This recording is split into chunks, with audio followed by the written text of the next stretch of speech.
नमस्ते बच्चों, शैक्षणिक संकुल मांडावर में आपका हार्दिक स्वागत है। आज हम द्वितीय सत्र की शुरुआत करते हैं। उसमें कक्षा 8 में हिंदी विषय पढ़ेंगे। हिंदी विषय में इकाई 1 पत्र एवं डायरी। हम पत्र कैसे लिखते हैं, क्यों लिखते हैं, उसके बारे में जानें। दूर बसे अपने संबंधियों, मित्रों, परिजनों तथा कभी कभी विभिन्न अधिकारियों को पत्र लिखने की आवश्यकता रहती है। पत्रों के द्वारा हम अपनी बात अत्यंत सुगमता से उन तक पहुंचा सकते हैं। यद्यपि आजकल दूरभाष यानी telephone, email, internet, mobile phone आदि द्वारा भी यह कार्य किया जाता है, फिर भी पत्रों का महत्व कम नहीं हुआ है, क्योंकि पत्र के द्वारा विस्तार से हम अपनी बात व्यक्त कर सकते हैं।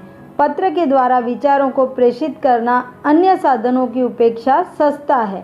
अधिकारियों तक अपनी बात पहुंचाने, शिकायत करने, आवेदन या प्रार्थना आदि के लिए केवल पत्रों का ही सहारा लिया जा सकता है, अन्य साधनों का नहीं। तो फ्रेंड्स, आपको पता है पहले के समय में पत्र व्यवहार या संदेशा व्यवहार कैसे होता था? पहले के समय पक्षियों द्वारा संदेशा व्यवहार होता था। कबूतर, चील आदि, बाज आदि पक्षी पत्र एक जगह से दूसरे जगह पहुंचाते।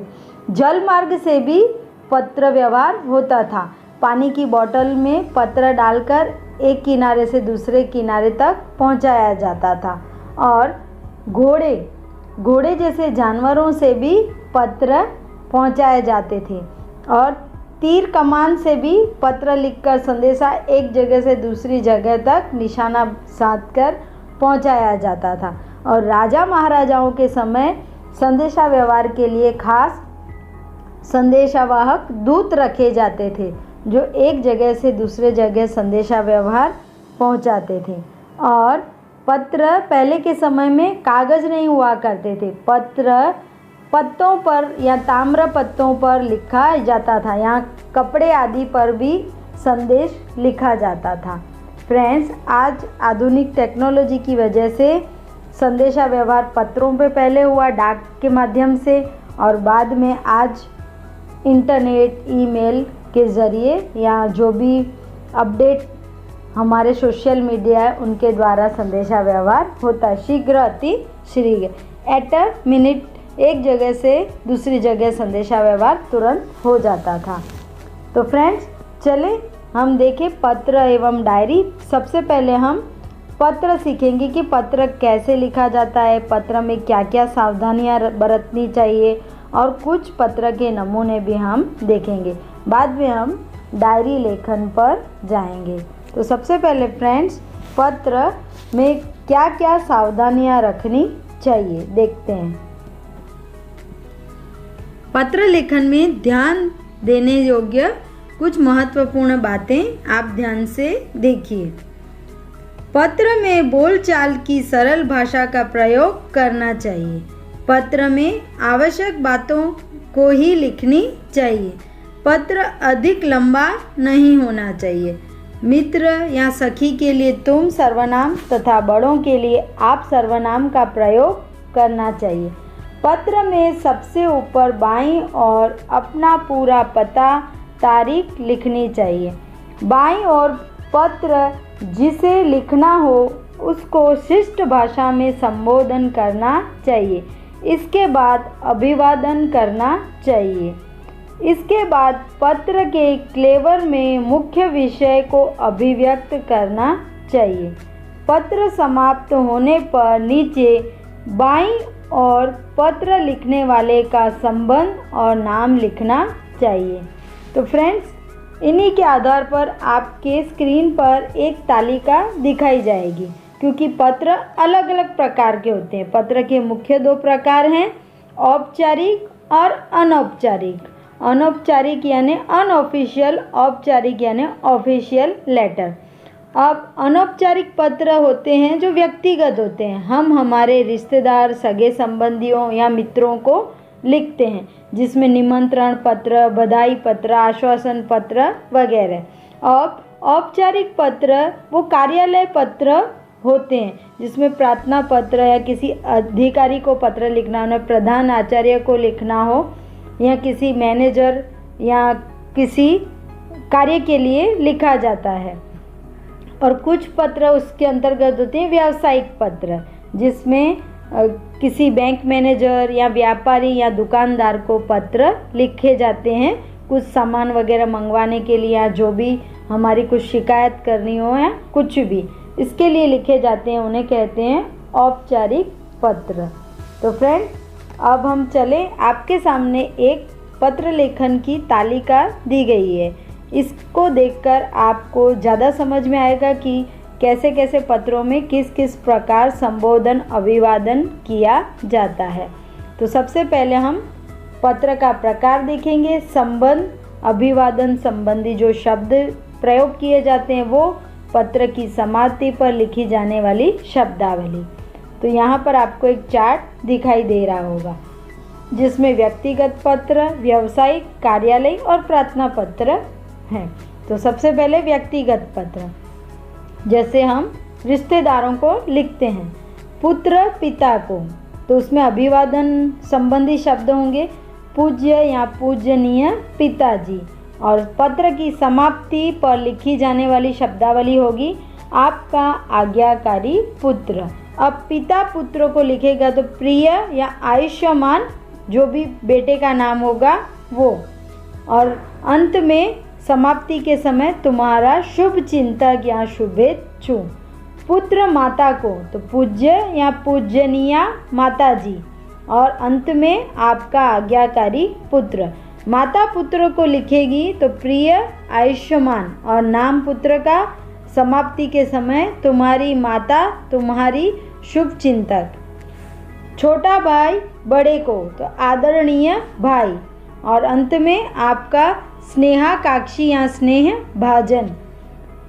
बड़ा भाई छोटे को तो प्रिय चिरंजीव, और जो भी नाम होगा। अंत में समाप्ति के समय तुम्हारा शुभ चिंतक या शुभेच्छु। भाई, बड़ा भाई छोटी बहन को तो प्रिय और नाम, और लास्ट में तुम्हारा।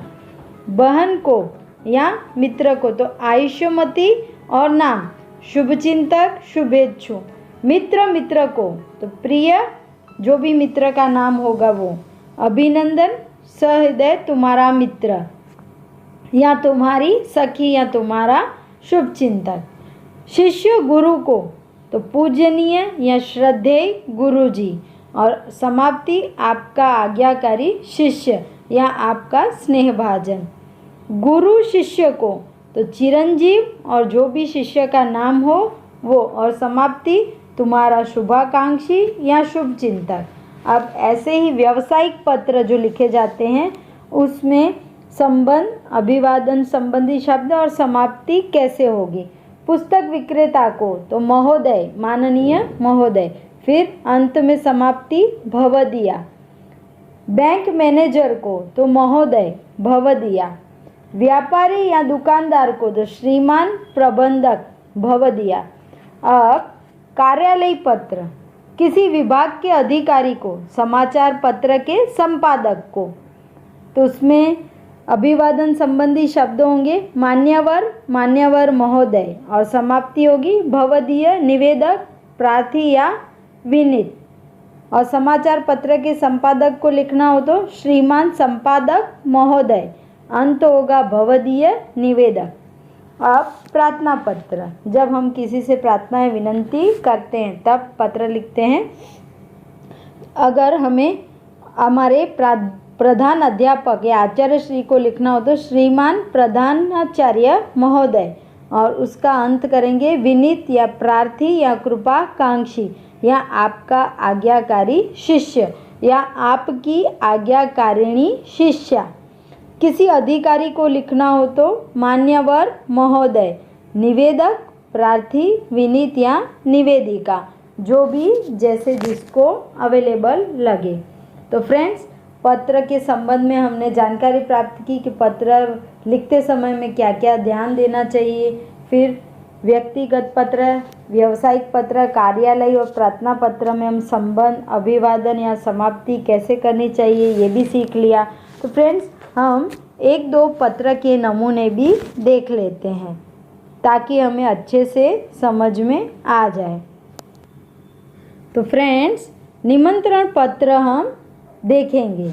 जन्मदिन के अवसर पर उपस्थित रहने के लिए मित्र को निमंत्रण पत्र।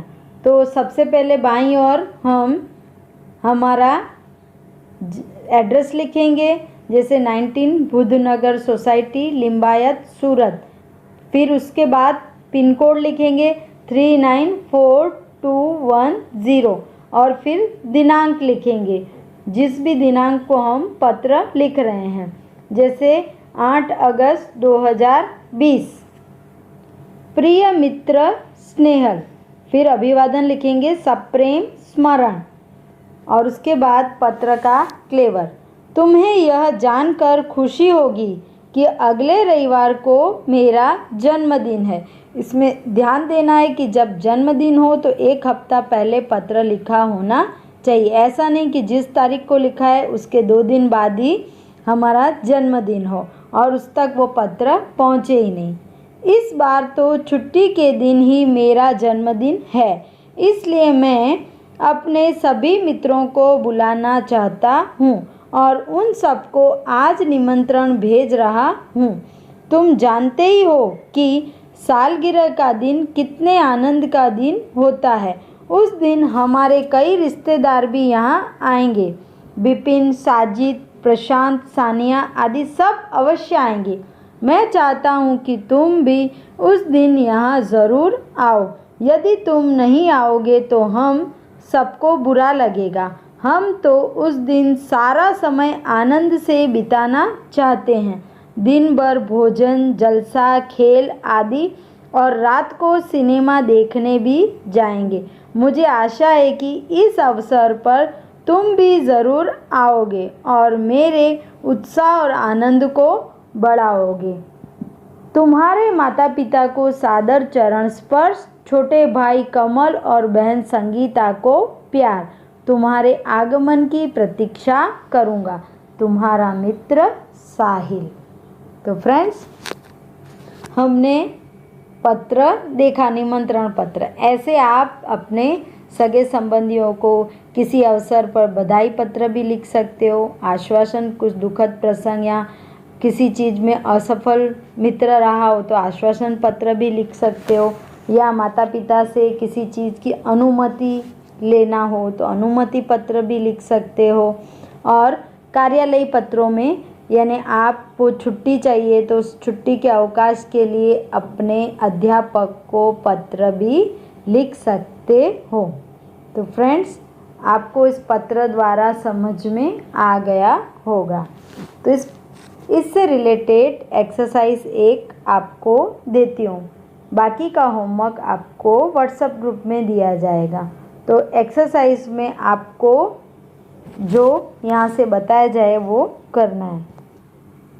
फ्रेंड्स, आप नोट कर लीजिए, अगर तुम्हें मोबाइल फ़ोन पर अपने मित्र को SMS द्वारा बधाई संदेश भेजना है तो क्या लिखोगे? नंबर 2, तुमने इस बार छुट्टियों में क्या क्या किया? यह अपने मित्र को कंप्यूटर पर ईमेल द्वारा बताना हो तो क्या लिखोगे? नंबर 3, अपने की हुई अपनी यात्रा प्रवास का वर्णन करते हुए अपने मित्र को पत्र लिखना है। तो समझ में आ गया फ्रेंड्स, पत्र में क्या क्या ध्यान देना चाहिए, पत्र कैसे लिखे जाते हैं, पत्र के कितने प्रकार हैं। और आपको तो अपनी भाषा में ही पत्र लिखना है, मौलिक ही लिखना है, तो आप अपनी इच्छा से लिख सकते हैं। तो फ्रेंड्स, अब हम डायरी लेखन के बारे में जानेंगे कि डायरी लेखन की क्या विशेषता है, डायरी लेखन के लाभ, डायरी लेखन के कुछ नमूने या उदाहरण। फ्रेंड्स, डायरी शब्द अंग्रेजी भाषा का है। डायरी के लिए हिंदी में दैनंदिनी या दैनिकी आदि शब्दों का प्रयोग किया जाता है। डायरी में निजी या जीवन के प्रतिदिन घटित घटनाओं का लेखा जोखा रखा जाता है। डायरी के पढ़ने से किसी व्यक्ति के जीवन में घटित घटनाओं, कार्यों या तथ्यों की जानकारी प्राप्त होती है। डायरी में व्यक्ति घटित घटनाओं के साथ साथ अपने मन में उठी प्रतिक्रियाओं की अभिव्यक्ति भी अंकित करता है, इसलिए उसमें वैयक्तिकता होती है। डायरी प्रतिदिन, साप्ताहिक, पाक्षिक अथवा मासिक लिखी जाती है। फ्रेंड्स, आपको पता है गांधी जी ने भी डायरी लिखी थी। गांधी जी को भी डायरी लिखने का शौक था। तो फ्रेंड्स, अब हम देखेंगे डायरी लेखन की विशेषताएं। डायरी लेखन में निम्नलिखित गुण होने आवश्यक हैं। डायरी लेखन में क्रमबद्धता हो। इसमें लिखा गया विवरण संक्षिप्त, सारगर्भित तथा वास्तविक हो। डायरी लेखन में स्थान, तिथि, घटना या तथ्य का स्पष्ट रूप से उल्लेख होना आवश्यक है। डायरी लेखन करते समय आलोचना, टीका टिप्पणी, बनावटीपन, काल्पनिकता या चित्रात्मकता, अनावश्यक विस्तार से बचना चाहिए। अब फ्रेंड्स, डायरी लेखन के लाभ, क्यों लिखनी चाहिए, क्या लाभ होते हैं, देखते हैं। डायरी लेखन के अनेक लाभ हैं। इससे जीवन में घटी घटनाओं की जानकारी प्राप्त होती है। डायरी में तथ्यों का उल्लेख रहता है। इसी कारण व्यक्ति दिन भर जो अच्छे बुरे काम करता है उससे उल्लेख भी रहता है। उसमें शनै शनै यानी छोटी छोटी बुराइयों से बचा जा सकता है। डायरी ही ऐसा दस्तावेज है जिसे पढ़कर किसी व्यक्ति के जीवन के पिछले अनुभव तथा घटनाओं की जानकारी और वह भी संबंधित व्यक्ति के शब्दों में प्राप्त की जा सकती है। तो फ्रेंड्स, समझ में आया कि डायरी लिखने से कितने लाभ होते हैं। गांधी जी ने डायरी नहीं लिखी होगी तो उनके जीवन का हम कैसे जानते। और ऐसी कई महापुरुष हैं जो डायरी लिखते थे और उन्हीं के माध्यम से हमें उनकी जानकारी प्राप्त होती है। तो आप भी अपनी डायरी लिखना शुरू कर दो। डायरी लेखन के उदाहरण। डायरी कैसे लिखी जाती है, तो आपकी पाठ्य पुस्तक में इसके कुछ नमूने दिए गए हैं जो हम देख लेते हैं, जिससे हमें आइडिया आ जाएगा कि डायरी कैसे लिखी जाती है। सबसे पहले दिनांक और स्थल लिखा जाता है। तो यहाँ पे लिखा है 7 अगस्त 2010 जामनगर। आज नए विद्यालय में अपने नए विद्यालय के पहले दिन की घटनाओं को अपनी डायरी में लिखा है। तो आज नए विद्यालय में मेरा पहला दिन था। मन में विभिन्न प्रकार के विचारों की उथल पुथल चल रही थी तथा अनेक अनजानी आशंकाएं अनायास ही मुझे डरा रही थी। 9 बजे पिताजी के साथ मैं अपने नए विद्यालय आदर्श मंदिर में पहुंचा। प्रधानाचार्य कक्ष में जाने पर उन्होंने मुझसे कुछ प्रश्न किए जिनके उत्तर मैंने दे दिए। मेरे उत्तरों में वे संतुष्ट नजर आए। उन्होंने मुझे प्रवेश के लिए निर्धारित फॉर्म दे दिया। मन को राहत मिली। थोड़ी ही देर में शुल्क आदि जमा करवाने के बाद, शुल्क यानी फीस, अपनी नई कक्षा में पहुंच गया। अपने नए दोस्तों, अध्यापक और आचार्य से मिलकर ऐसा नहीं लगा कि मैं नए विद्यालय में आ गया हूँ। तो फ्रेंड्स, ये एक बच्चे की डायरी है जिसका स्कूल का पहला दिन था, तो उसने अपने अनुभव इसमें लिखे हैं। अब ऐसा ही एक दूसरा नमूना भी हम डायरी का देख लेते हैं ताकि हमें अच्छे से पता चल जाए। वार्षिक परीक्षा के एक दिन पूर्व के अनुभव को डायरी में लिखा गया है। 5 अप्रैल 2012 राजकोट, यहाँ पर दिनांक भी दिया गया है और स्थल भी। कल वार्षिक परीक्षा का पहला दिन है। रात्रि के 1 बज गए हैं परंतु नींद नहीं आ रही। कल विज्ञान और टेक्नोलॉजी विषय की परीक्षा है। यद्यपि सब कुछ दोहरा लिया है, दोहरा लिया ने रिपीट तथापि मन में अजीब सा भय है। अचानक पिताजी मेरे कमरे में आए। मुझे जगा हुआ देखकर ढाढ़स बंधाया, ढाढ़स बंधाना यानी हिम्मत बंधाना, और बिस्तर पर लेटने को कहा। बत्ती बंद कर दी। बिस्तर पर पड़े पड़े भी नींद नहीं आ रही थी। पिताजी के चले जाने पर टेबल लैंप जलाया और पुस्तक के पन्ने पुनः पलटने लगा। थोड़ी देर में थक कर बिस्तर पर पुनः लेट गया, पुनः यानी फिर से लेट गया, और न जाने कब नींद आ गई। तो फ्रेंड्स, ये दो नमूने डायरी लेखन के देखकर आपको पता चल गया होगा। तो फ्रेंड्स, आपको पत्र के बारे में जानकारी प्राप्त हो गई, डायरी लेखन किसे कहते हैं, कैसे और उसके लाभ क्या है वो भी पता चल गया, नमूने भी हमने देख लिए। अब आपको डायरी लेखन करना पड़ेगा, करेंगे ना? तो आपको एक एक्सरसाइज दी जा रही है। किसी एक पूरे दिन के अपने अनुभव का विवरण डायरी के रूप में करना चाहिए, या अपने जीवन का कोई सुखद अनुभव डायरी के रूप में आप लिखोगे।